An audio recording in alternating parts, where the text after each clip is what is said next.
القيمة التسويقية للنادي الأهلي ترتفع إلى 49 مليون يورو وأكثر لأول مرة في تاريخ النادي بعد عودة ديانج للفريق وضم زيزو وتريزيجيه وبن رمضان، ليصبح الأحمر تاني أكبر الأندية الإفريقية والعربية المشاركة في المونديال خلف الهلال السعودي المتواجد على القمة بالنجوم العالمية. حالة ترقب كبيرة في ميامي لوصول زيزو خلال ساعات قليلة جدا لأمريكا بعد مغادرته القاهرة مساء أمس بعد إعلان انضمامه للفريق رسميا، واستقبال خاص ينتظر اللاعب من إمام عاشور وبن شرقي وباقي زملائه في الفريق. أليو ديانج يظهر في معسكر الأهلي في أمريكا بعد وصوله لمدينة ميامي في الساعات الأولى من صباح اليوم، ويبدأ الاستعداد لخوض مرانه الأول مع الفريق بعد العودة. حالة ترقب كبيرة تسيطر على الجماهير الحمراء لطرح قميص زيزو في الأسواق، وتوقعات بأن يشهد القميص كم مبيعات هائل بعد طرحه رسميا. جلسة هامة تنتظر زيزو مع ريبيرو المدير الفني الجديد للأهلي ومحمد يوسف المدير الرياضي بعد وصوله لأمريكا لمطالبة اللاعب بعدم الاهتمام مطلقا بردود الفعل على انتقاله للأهلي والتركيز فقط في التدريبات لكي يقدم الإضافة المطلوبة للفريق ويكون عند حسن ظن الجميع به.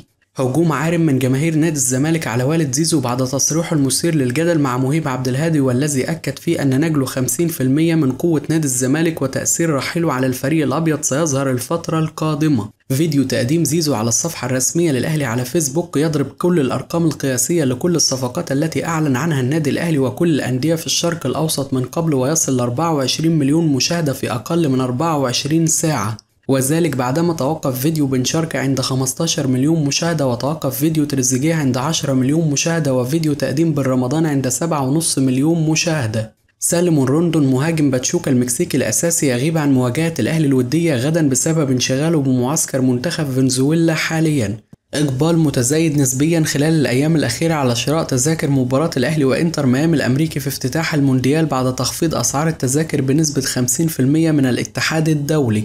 عماد النحاس يحذر لاعبي الأهلي من الحماس الزائد عن الحد في التدريبات لتجنب التسبب في إصابة أحد زملائهم قبل البطولة التي ستنطلق بعد 7 أيام فقط. محمد الشناوي يؤكد جاهزيته لحراسة مرمى الفريق أساسيا بعد تخلصه من الإصابة البسيطة التي شعر بها في المباراة الأخيرة للفريق بالدوري. تألق إمام عاشور بشكل كبير في مران الأهلي بميامي يلفت إعجاب ريبيرو المدير الفني الجديد للأهلي وزميله الجديد محمد علي بن رمضان، والذي تأكد أنه ينافس لاعب بكواليتي مميز جدا ومهمته لن تكون سهلة. محمد يوسف المدير الرياضي للأهلي يعقد جلسة هامة مع لاعبي الأهلي في أمريكا ويطالبهم بضرورة التركيز الشديد والابتعاد عن متابعة السوشيال ميديا في الأيام القادمة، خصوصا أنه لا يتبقى سوى 7 أيام فقط على انطلاق البطولة التي يمكنهم من خلالها كتابة تاريخ جديد لأنفسهم وناديهم، وأنه لا يوجد أي مجال للهزار مجددا. ريبيرو المدير الفني الجديد للأهلي يميل الاعتماد في مباراة باتشوكا الودية على نفس العناصر التي كانت تشارك في مباريات الدوري الأخيرة، وإدخال العناصر الجديدة مع الفريق تدريجيا حتى لا يتأثر انسجام الفريق. تركيز كبير جدا يسيطر على يحيى عطية الله في تدريبات النادي الأهلي بميامي في ظل رغبته في تغيير الصورة المأخوذة عنه وحجز مكان أساسي في تشكيل الفريق بالمونديال. منافسة قوية وشرسة في تدريبات الأهلي بأمريكا بين تريزيجيه وبن شرقي على كسب ثقة ريبيرو وحجز مكان أساسي بتشكيل الفريق في المباريات القادمة، وذلك في ظل تألق الأول بشكل كبير في التسديد من خارج ال18 في التقسيمات التي يجريها المدرب الأسباني، وتألق اللاعب المغربي في الاختراق من الأطراف بفضل مهاراته الفردية. لاعبي الأهلي يلجؤون للبينج بونج والبلايستيشن للتغلب على وقت فراغهم في معسكر الفريق في ميامي.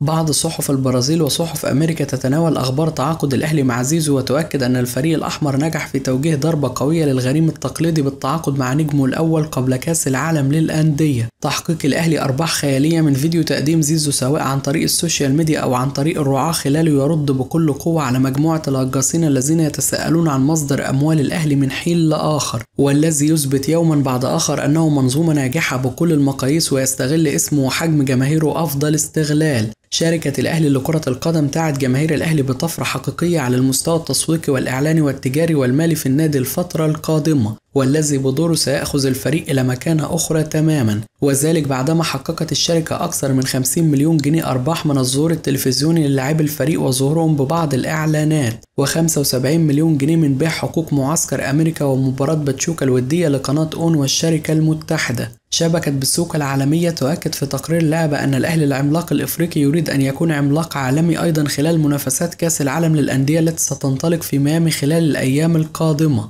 خالد مرتجي رئيس بعثة الأهلي في أمريكا يؤكد أن الأهلي يريد بالصفقات الجديدة التي يبرمها مقارعة الأندية العالمية وتحقيق إنجاز لم يسبق تحقيقه في المونديال من قبل لتشريف مصر وقارة أفريقيا. قنوات أون سبورت تعين المعلق التونسي الشهير رؤوف خليف معلقا على لقاء الأهلي وباتشوكا الودي. الكابتن محمود الخطيب يتواصل مجددا مع رئيس الوكرة القطري لمناقشة معه فكرة الحصول على خدمات أحمد عبد القادر أو أي من اللاعبين الذين سيخرجون من حسابات الجهاز الفني مقابل التفريط في حمدي فتحي بشكل نهائي. نادي نيوم السعودي يستهدف ضم الجزائري رياض محرز في الميركاتو الصيفي من أهل جدة. دونجا يستغل وفاة أحمد رفعت ويطالب جماهير الزمالك بالتوقف عن انتقاده احتراما لمشاعره ومشاعر أهله حتى لا يصل لنفس الحال. حمدي فتحي يؤكد للموقع الرسمي للأهلي أن الجميع داخل معسكر الفريق في أمريكا في أعلى درجات التركيز والاستعدادات تسير بشكل مميز للبطولة العالمية، والجميع يدركون حجم التحدي الصعب ولديهم إصرار وعزيمة على تمثيل النادي بالشكل اللائق والوصول لأبعد مدى في البطولة. وفيما يخص عودته فبالرغم أنه غاب عن الفريق لفترة لم يشعر بالغرابة على الإطلاق، والأجواء بين اللاعبين ما زالت أكثر من رائعة وتجمعهم علاقة قوية تسودها المحبة والاحترام،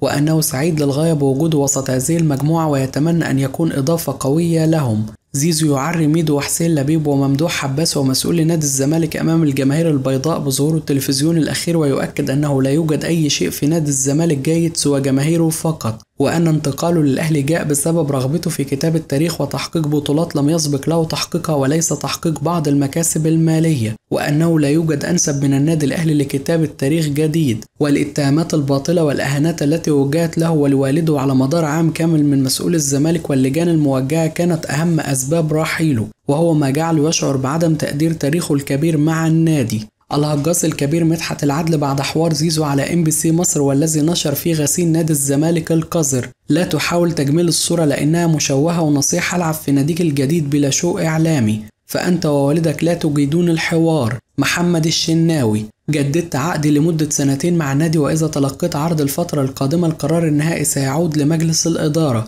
لكن كل تركيزي مع الفريق حاليا في كأس العالم للأندية. منحة كبيرة من الله أن نلعب مباراة الافتتاح أمام إنتر ميامي ورفاق ميسي، وسنتحدث مع اللاعبين خلال الأيام القادمة لتحفيزهم على الوصول إلى أقصى مرحلة ممكنة من البطولة. رحيل السولية ومعلول وربيعة كان أمر مؤلم جدا بالنسبة لي، لكن هذه سنة الحياة. معلول والسولية هم الأقرب لي، ورامي ربيعة لاعب كبير أيضا، وغيابهم عني يعد خسارة كبيرة. الكابتن محمود الخطيب بالنسبة لي ليس مجرد رئيس نادي بل أب لنا، وفي الأوقات الصعبة يكون متواجد ويحفزنا باستمرار، وجميع اللاعبين يعرفون قيمته جيدا، ووجوده معنا شيء كبير، وهو يشاركنا بخبراته ونتعلم منه دائما. وفي معظم الأوقات عندما يكون معنا في البعثات يسألني عن أخبار الفريق ويطمئن على كل شيء. عماد النحاس قضى فترة قصيرة جدا معنا، لكنه عمل بكل جهد وتركيز في الفترة الماضية، وذلك رغم الضغوط الكبيرة. محمد رمضان المدير الرياضي السابق كلنا كنا بنحبه جدا وبنقدره، وكان قريب جدا من اللاعبين، والجميع شعر بالحزن على رحيله، فهو شخص مخلص جدا. ومحمد شوقي أيضا كنت أتمنى أن يكون متواجد معنا في البطولة، تعاملت معه في النادي ومنتخب مصر وهو شخص جدع. جمهور الأهلي بالنسبة لي كل شيء، ونحن نحصد البطولات ونلعب من أجل إسعادهم، وهم معنا على الحلوة والمرة، والأهم يكونوا سعداء، ونحن نقدر مجهوداتهم في مؤازرة الفريق ونتقبل منهم أي نقد أو هتاف سلبي. ولكن أحيانا يواجه اللاعبين بعض المشاكل الشخصية. على سبيل المثال طاهر محمد طاهر ظل لمدة 4 أيام أو أسبوع كامل دون أن يعلم أن والده في المستشفى، ووالده كان يخشى إخباره خوفا من أن يتأثر نفسيا، وهو ما قد يؤدي إلى فقدان تركيزه مع الفريق، خاصة أن الجماهير قد تنتقده. المنافس التقليدي لنا هو نادي الزمالك، لكن الدوري الموسم الحالي بيراميدز حقق نتائج جيدة حيث كان منافس قوي، لكن المنافس الأساسي والحقيقي سيظل نادي الزمالك، ولكن بعد تراجعهم قليلا أصبح بيراميدز المنافس الرئيسي لنا حاليا. محمد هاني في تصريحات للموقع الرسمي بالنادي الأهلي: بطولة كأس العالم للأندية لها مكانة كبيرة جدا عندي بشكل شخصي، وهي واحدة من أقرب البطولات لقلبي، تشرفت بالمشاركة فيها 5 مرات، وهذا بحد ذاته شرف كبير لأي لاعب. هناك لحظات لا تنسى، ومنها إحراز هدفي في مرمى مونتيري والفوز يومها بهدف دون رد، وكنت فخور وقتها أنني ساهمت في فوز مهم رغم غياب عدد كبير من زملاء الدوليين، وكانت مباراة استثنائية. جيلنا نجح في حصد 3 ميداليات برونزية، وهذا إنجاز كبير في تاريخ النادي، خاصة أن عدد قليل من الأجيال شارك في هذه البطولة وحقق هذا الكم من النجاحات. خضنا مواجهات قوية أمام فرق بحجم بايرن ميونخ وريال مدريد، ورغم صعوبة هذه المواجهات لكن كانت تجارب مميزة وزادت خبرتنا وأظهرت لنا ما تعنيه هذه البطولة على المستوى العالمي. لا يوجد سر معين لتألقي في هذه البطولة تحديدا، نحن نؤدي عملنا بكل اجتهاد وجدية في كل بطولة نشارك فيها، ولكن بطولة كأس العالم للأندية لها طابع خاص وتنظيمها دائما ما يكون رائع، والاستادات وأجواء المباريات تساعد أي لاعب على تقديم أفضل ما لديه، وأشعر أنني محظوظ جدا بمشاركتي في هذه البطولة مرات عديدة، وهذا إنجاز شخصي مهم في مسيرتي. تغيير الأجهزة الفنية أمر يخص إدارة النادي، ونحن كلاعبين نتحمل مسؤوليتنا في العمل مع أي مدير فني،